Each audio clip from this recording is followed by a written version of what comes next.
I have been Alexander's canary for 2 years, and now he has finally grown tired of me. It was snowing that day. I stood at the door and saw him approaching through the snow, followed by a graceful woman. For the past 3 years, there had never been a new face in his harem. I put on a polite smile. Your Majesty, this lady is truly beautiful. His taste remained as refined as ever. The woman wore a white dress and a jade hairpin, exuding an ethereal charm. For the past 2 years, I had dressed plainly to win his favor, but in truth, I never liked such simple attire.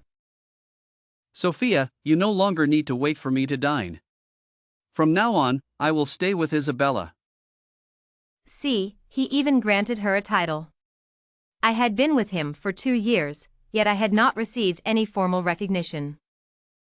Did your Majesty come specifically to tell me this?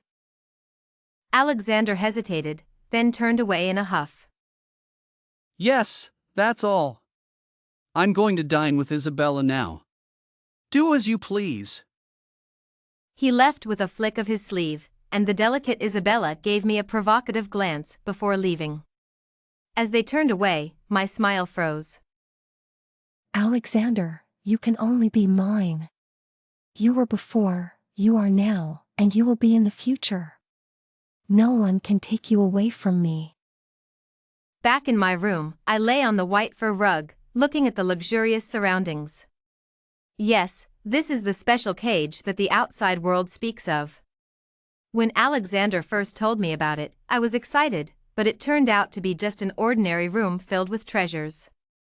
I often thought, if only it were a real cage, locking Alexander and me inside forever, never to be apart. But I dared not express this thought, fearing it would scare him.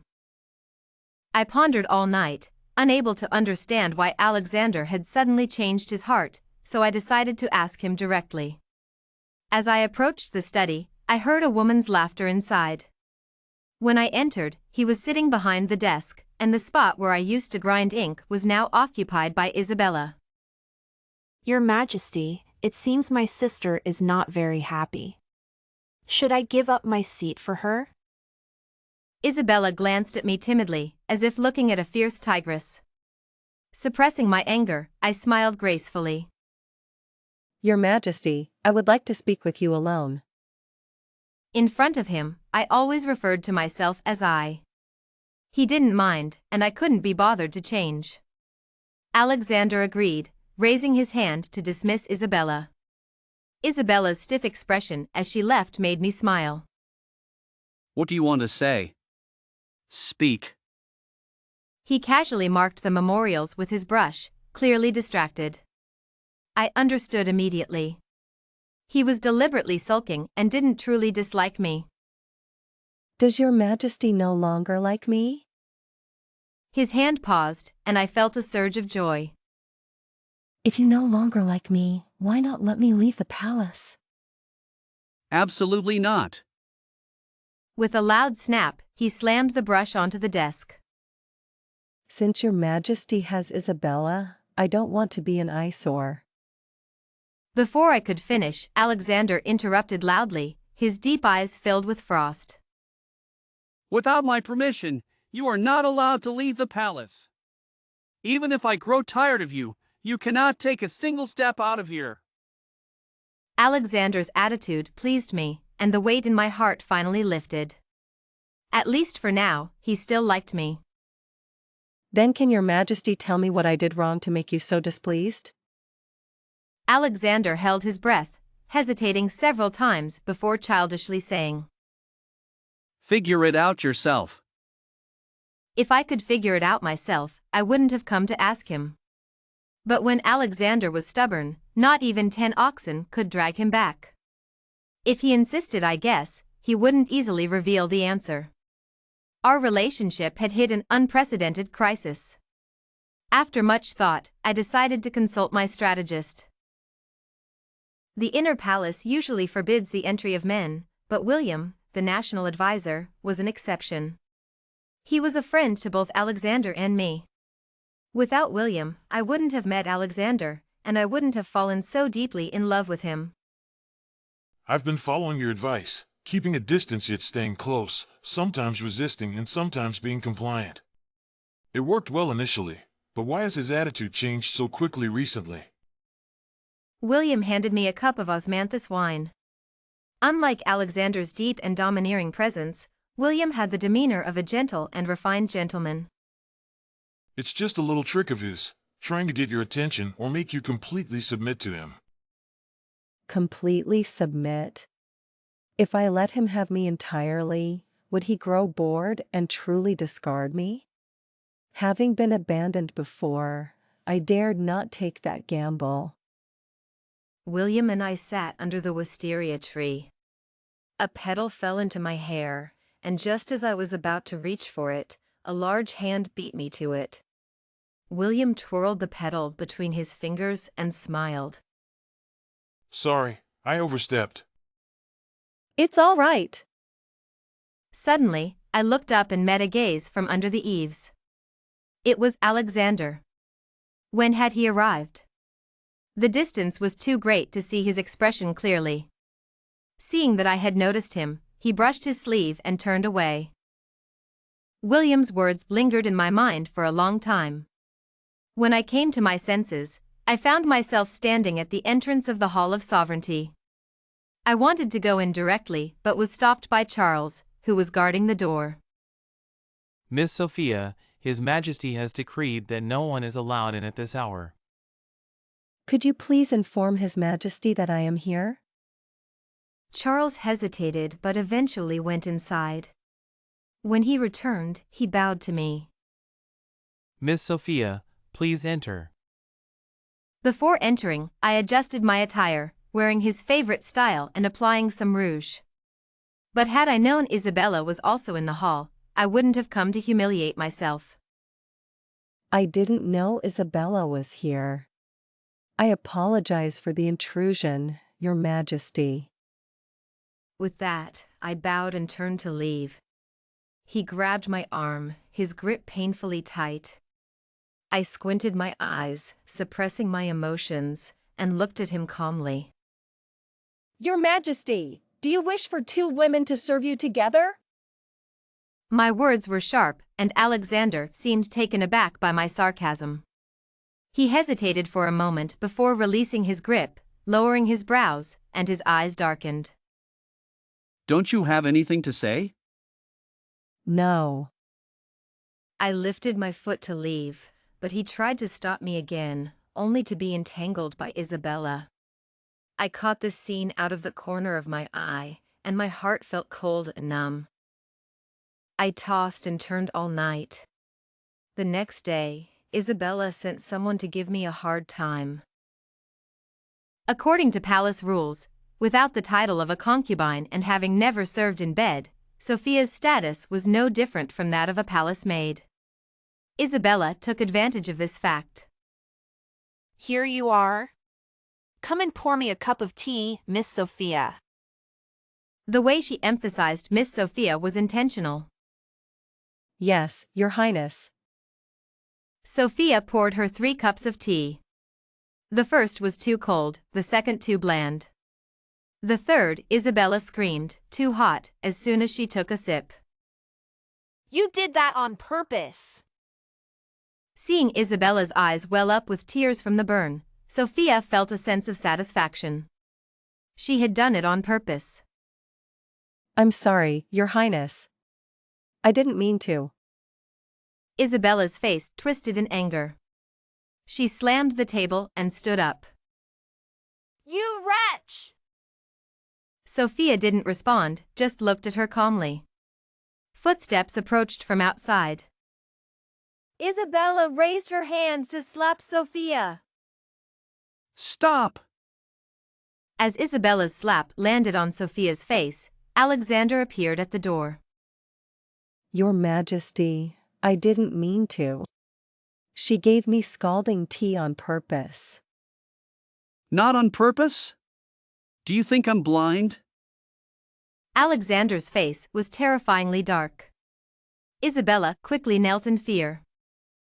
She is your beloved concubine, and I am just a woman without status. How could I dare to dodge? Who said you are a woman without status? You are my woman. Alexander frowned and pulled Sophia up from the ground, removing her hand to see her swollen cheek. Your Majesty, my face hurts. Alexander scooped Sophia up in his arms, throwing a final command before leaving. Confine Isabella for a month and give her 30 lashes. Alexander carried Sophia back to the delicate palace. She wondered if a slap could make him change his mind.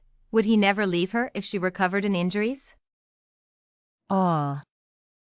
Pain suddenly shot through her face, bringing her back to reality.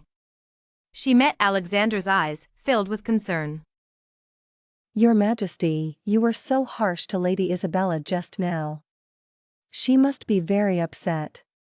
It's my fault for giving her such hot tea. Hot. Let me see your hands. Sophia obediently extended her hands, her delicate fingers showing a hint of redness. Someone, pass down my order. Make Isabella hold hot tea for the duration of an incense stick.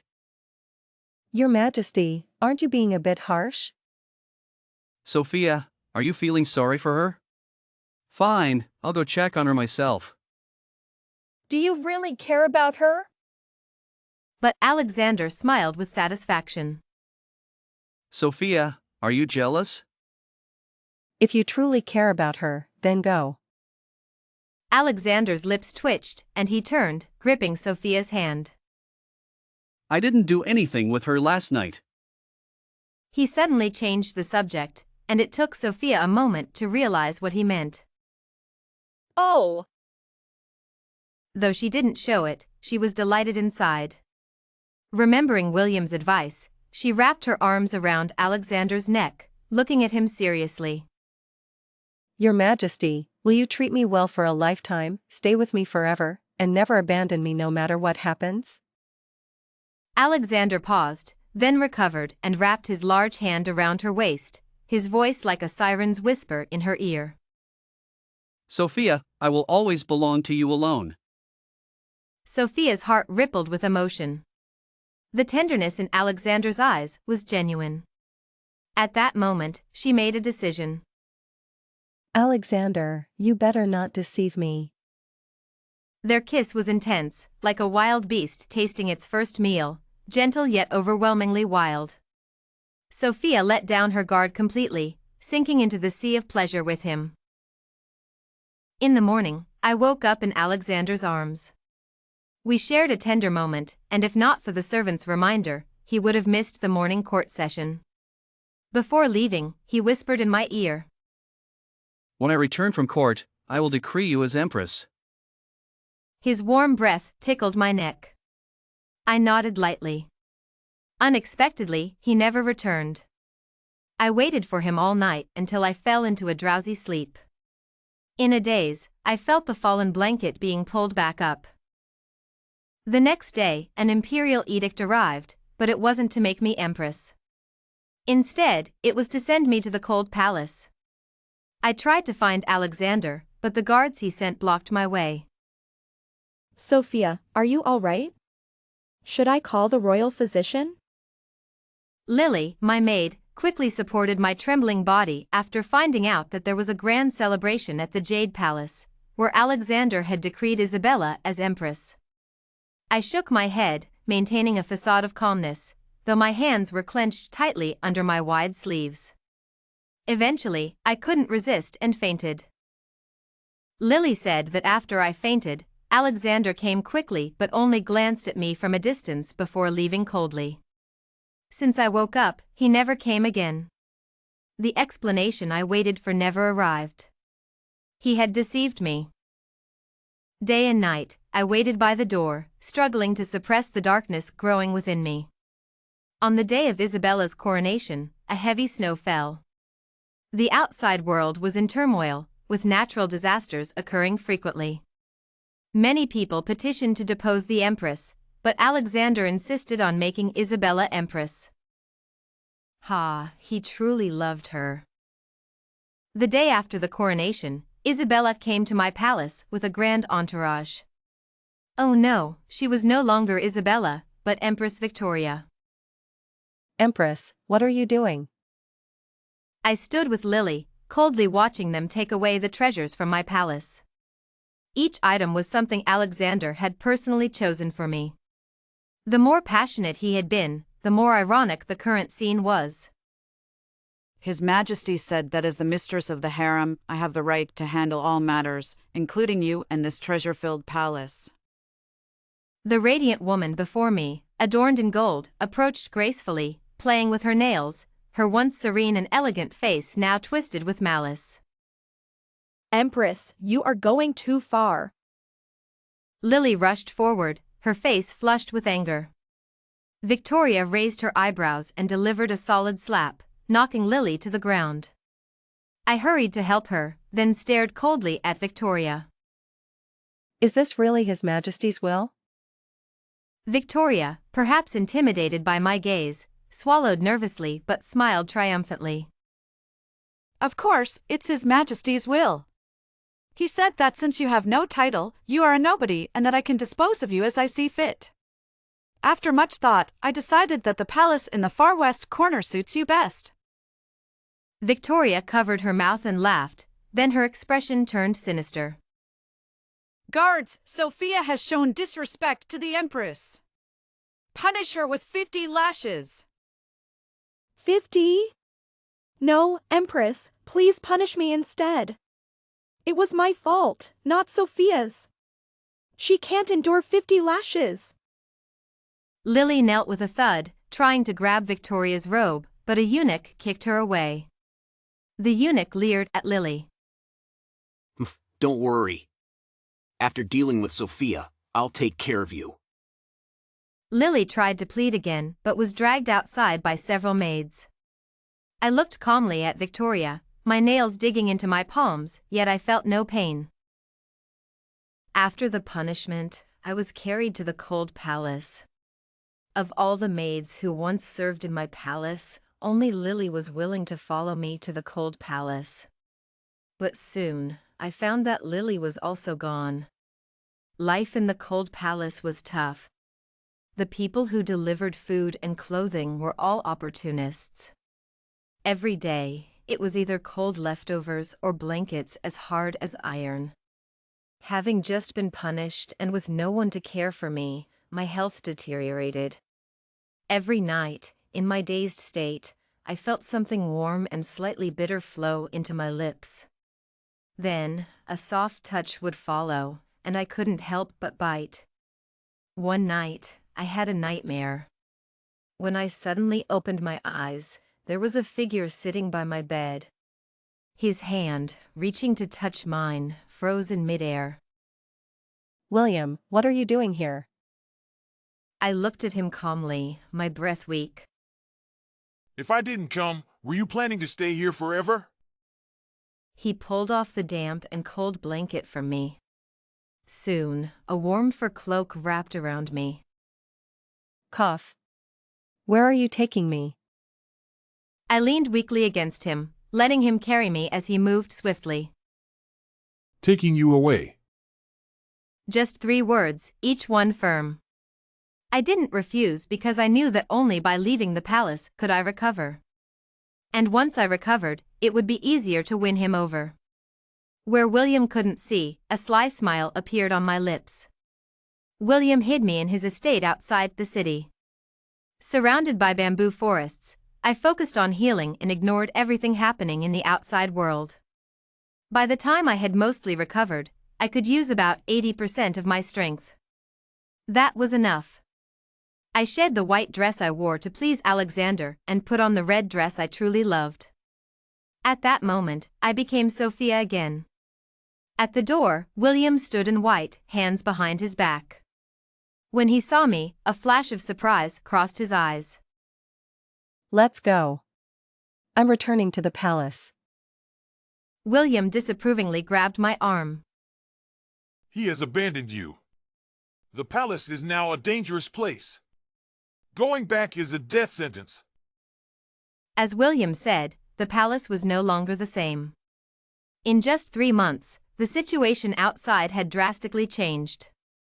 Disasters were frequent, and the southern and northern kings had joined forces to pressure the throne. The kingdom was on the brink of collapse. Alexander's position was also precarious.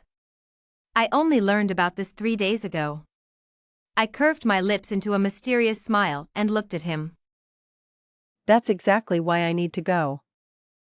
William tried to stop me, but my sword aura pushed him back. He didn't expect me to know martial arts and was caught off guard. Sheathing my sword, I looked down at him. I'll repay the money in a few days. With that, I mounted my horse. William frowned and sighed. If you're going, take some men with you. When I arrived at the palace with William's guards, it was in chaos. Passing through the main gate, a hanging figure caught my attention. When I saw the person's face, I raised an eyebrow. Go, get her down. The rebel cavalry stormed the palace, and when they found Alexander, he stood alone in the midst of the encirclement, holding a long sword. Despite his disheveled appearance, his regal aura as an emperor was undeniable. Go, bring him up here. I must admit, William's secret guards were indeed skilled. Even surrounded by rebels, they managed to rescue Alexander successfully. Supported by the secret guards, Alexander looked at me with astonishment in his eyes. Sophia. I gently touched his blood-stained handsome face. Your Majesty, we finally meet again. Alexander opened his mouth to say something but fainted. Miss Sophia, the border army has broken through the encirclement, and the rebels are now trapped in the palace. I chuckled. It seemed Alexander still had some tricks up his sleeve. Let's go. Even so, I couldn't possibly let him go back. Because he was mine. In a small house by the lakeside on the outskirts of the capital, I reclined on a chaise longue, watching the man lying in the luxurious cage before me with great interest. His imperial robe had been replaced with a simple, elegant white garment. I propped my chin up, admiring my handiwork. Where is this? Barefoot, I stepped onto the floor and entered the cage. Your Majesty, long time no see. Did you miss Sophia? Alexander stared at me, his eyes deep and seemingly unable to recognize me. I sat on a carved wooden chair, crossing my legs and lightly tapping his chest with my toes. Now that the rebels are captured, but the Emperor is missing, Your Majesty, the entire city is searching for you. Unfortunately, I will never let you go, not ever. Your Majesty, do you like this cage? I had pulled the god from his high altar into a cage. I expected Alexander to be furious, but instead, he was unexpectedly calm. Why aren't you wearing shoes? My heart trembled slightly, feeling the warmth from his hand. I tried to pull my foot back. Don't move. Alexander held both my feet, warming them with his hands. Watching his serious and stern profile, I laughed softly. Your Majesty, what are you doing? Since there's no affection left between us, why pretend? No matter what you do, I won't soften. You'll stay here forever. Alexander looked up at me without saying a word. It felt like punching a pillow, and my long-held anger had nowhere to go. Oh, by the way, your Empress is still alive. I saved her from the Xinjiang Gate. I didn't know why the Empress was hanging there, but from Alexander's slightly stunned expression, I could tell he still liked her. I kicked him in the chest, catching him off guard. As I walked to the cage door, I glanced back. Don't worry, I'll make sure you see her soon. Sophia, let me explain. Miss Sophia. Miss Sophia, something terrible has happened.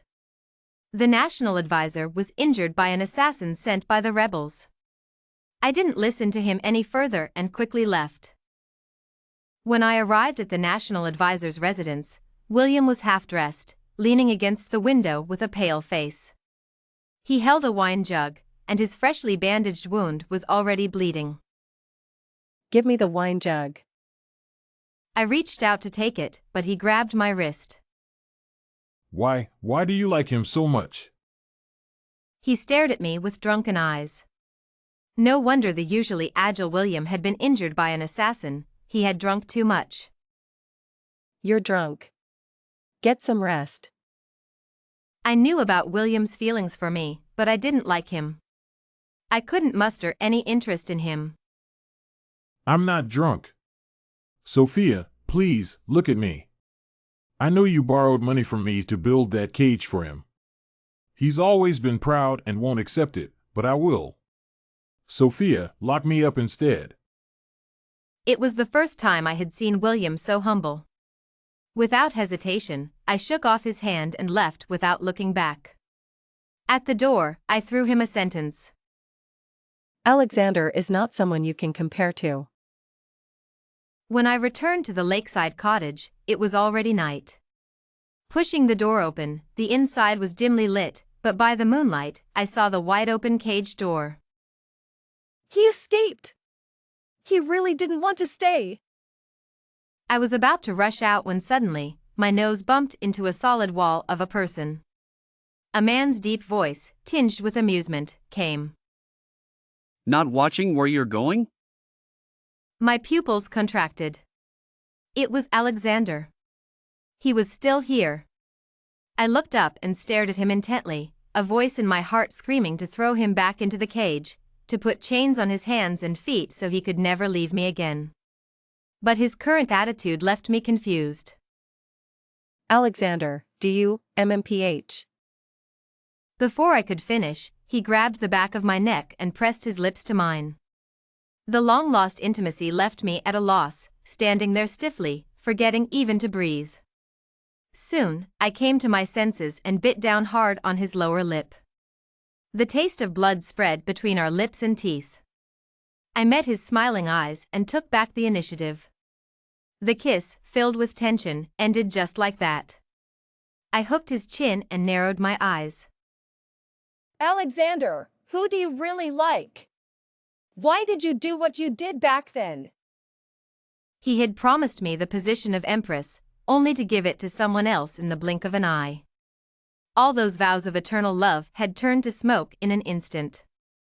I couldn't fathom what he was thinking.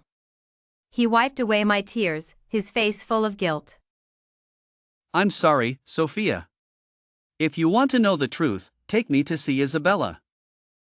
I frowned, feeling both joy and anger. Joy because he no longer called her empress, no longer acknowledged her as his wife. Anger because even now, he still wanted to see her. What? Are you afraid I'll harm her? Alexander sniffed the air. I was impatient. What are you sniffing? Such a strong scent of jealousy. In the end, I reluctantly took him to see Isabella. She was being held in the underground of this cottage, guarded by William's secret guards. In the dark passage, I voiced my doubts. Why was Isabella hung in front of the Xinjiang gate back then? Can you tell me now? You'll know soon. Isabella was imprisoned in a dark, damp cell, a cell I had meticulously prepared. I squatted down, looking at the woman lying on the ground, barely clinging to life. Lady Isabella, do you like it here? It was specially prepared for you. She struggled to lift her eyes, a flash of terror crossing her bloodied face. But when she saw Alexander behind me, her terror turned to hatred. With a strength I didn't know she had, despite her severed tendons, she quickly crawled to the edge of the cage. Her gaze bypassed me, glaring venomously at Alexander. I raised an eyebrow in surprise and stood up. Alexander! You bastard! Ha ha ha, I foolishly thought you truly loved me and made me empress. But it turns out you did it all to use me to protect Sophia. You're so cruel, so cruel. I looked at Alexander, not understanding what Isabella meant by protect. Alexander ignored Isabella, instead looking at me with deep affection. In recent years, there have been frequent natural disasters. Many local officials suggested that bringing you into the palace had angered the heavens, causing these calamities. They wanted to sacrifice you to appease the gods. His voice was melodious, spreading through the empty cell. At first, I could suppress these rumors with an iron fist.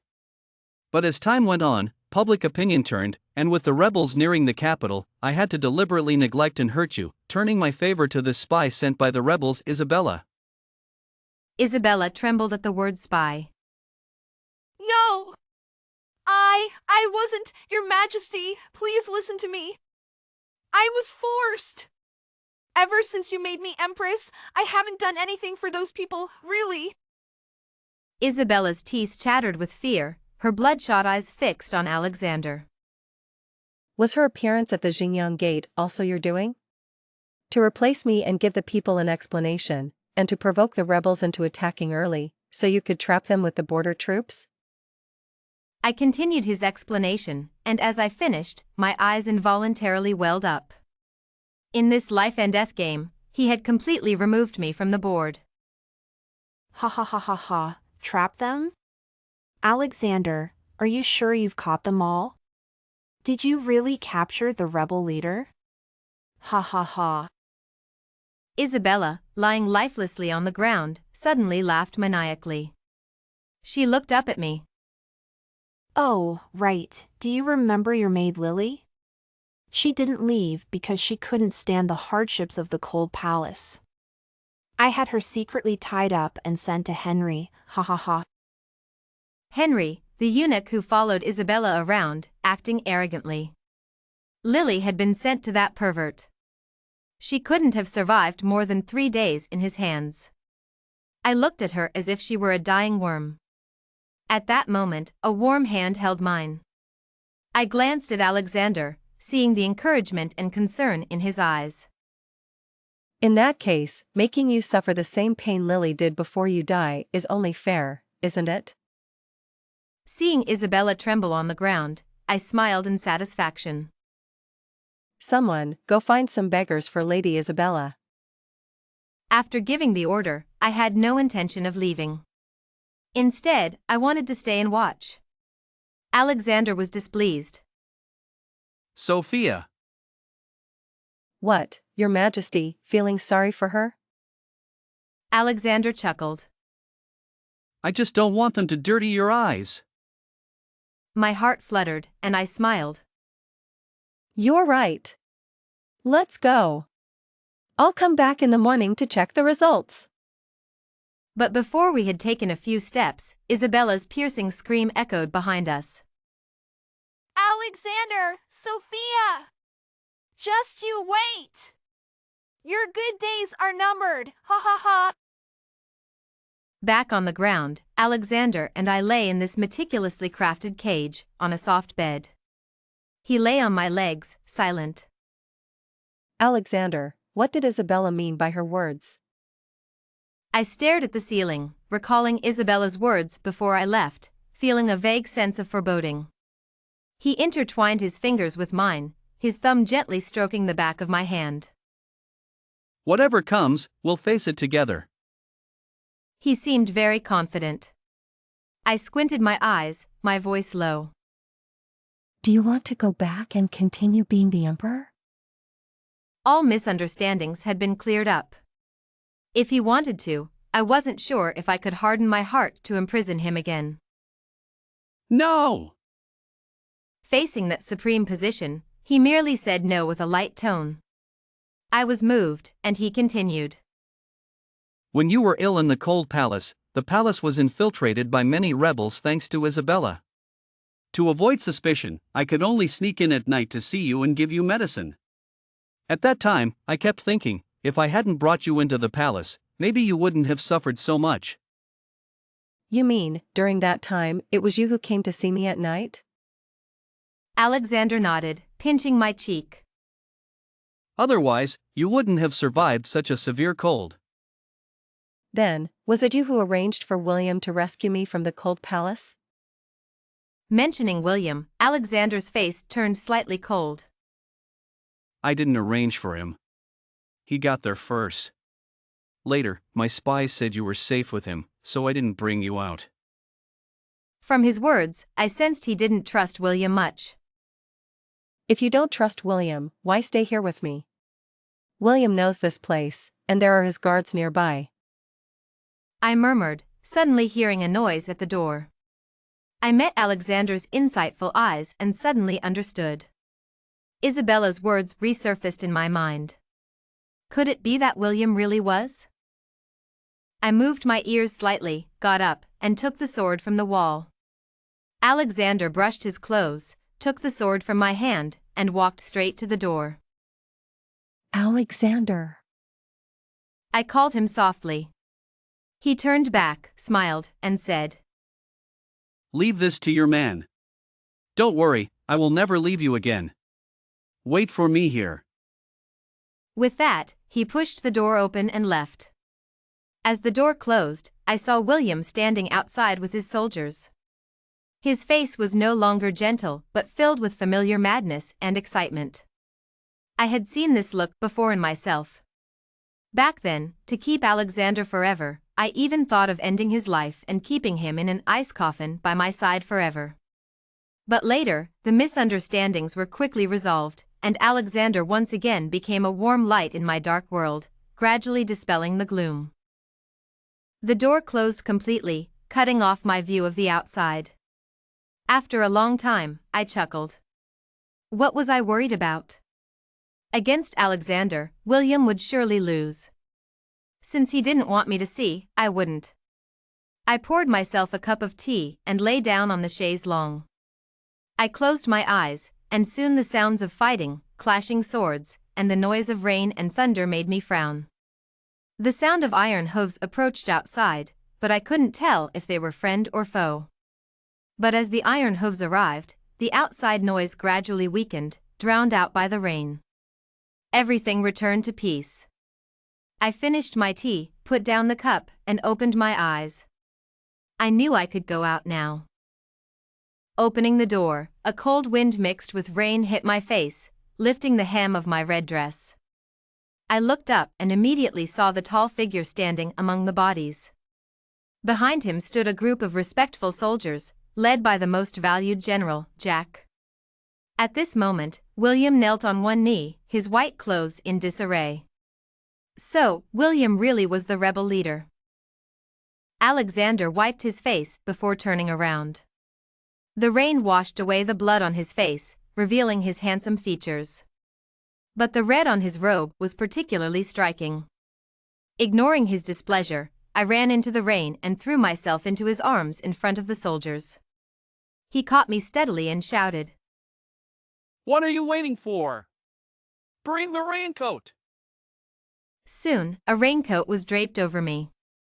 Feeling the intense gazes behind me, I turned and walked towards William.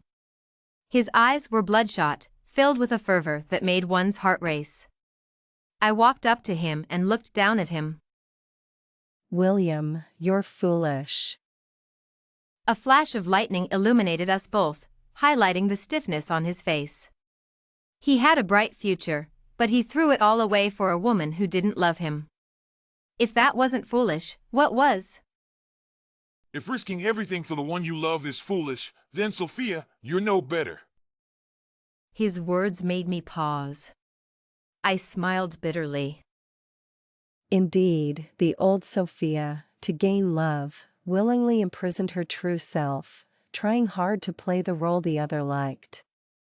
But in doing so, she lost her original self. I bent down and smiled at him. But I was luckier than you. I met someone who liked me for who I am, so no matter how I change, he will love me unconditionally. For a moment, William seemed dazed. William, I can't return your love. I'm sorry. William was sentenced to face the consequences of his actions. Neither Alexander nor I attended. Sometimes, when you take the wrong path, you have to bear the consequences. We both understood this. I remembered the first time I met William, under the wisteria tree. There was a man in a black robe standing with his back to me. When he turned around, I knew I had fallen in love with him.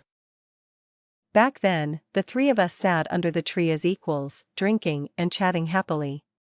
We were so pure and beautiful, and I naively thought we would always be like that. After quelling the rebellion, natural disasters subsided, and Alexander summoned the king of Jin from Jinzhou. He had once advised Alexander that someone was secretly recruiting soldiers with rebellious intentions. Although they were not born of the same mother, their bond was stronger than that of real brothers. Soon, Alexander made a move that left us all stunned. He issued an abdication edict, passing the throne to the king of Jin. When I heard the news, my hands trembled as I watered the flowers. I waited outside the palace gates early, and days of waiting turned into overwhelming joy when I saw him. In front of everyone, I rushed to him, and he spun me around several times. "Have you really decided?" I asked. For me, he gave up wealth and immense power. Under the sunlight, Alexander smiled brightly, and I realized I had never seen him laugh so freely before. He pinched my nose. Of course. Regretting it? Don't want to suffer with me? Too late. He whispered in my ear. I nuzzled his cheek. I said I only want you by my side forever, and that's enough. I hugged him tightly, and he did the same. We moved away from the capital, heading south to the picturesque Jiangnan, known for its beautiful landscapes. There, Alexander and I had a grand wedding. The villagers came, and amidst their blessings, we were sent into the bridal chamber. As soon as I sat down, something hard poked me. Ouch. With the veil over my head, I moved awkwardly. Footsteps approached, and I felt nervous. Maybe you sat on some peanuts and dates. I told them to sprinkle fewer. Next was the unveiling. The red veil lifted, and I saw his radiant, handsome face. He looked like a boy next door, hiding his once imperious demeanor well. Under his unguarded gaze, I blushed. We should drink the nuptial wine, I whispered. After drinking, Alexander tossed the cups aside, swept the peanuts, dates, and longans off the bed, and leaned in. My eyes darted nervously. Though it wasn't our first time, the situation made it impossible not to be anxious. Lost in thought, the bed curtains fell, and he pinned my hands above my head, intertwining our fingers. Sophia, are you ready? His breath warmed my face, misting my eyes. I nodded slightly and closed my eyes. That night, we truly became husband and wife, never to be separated again. The end.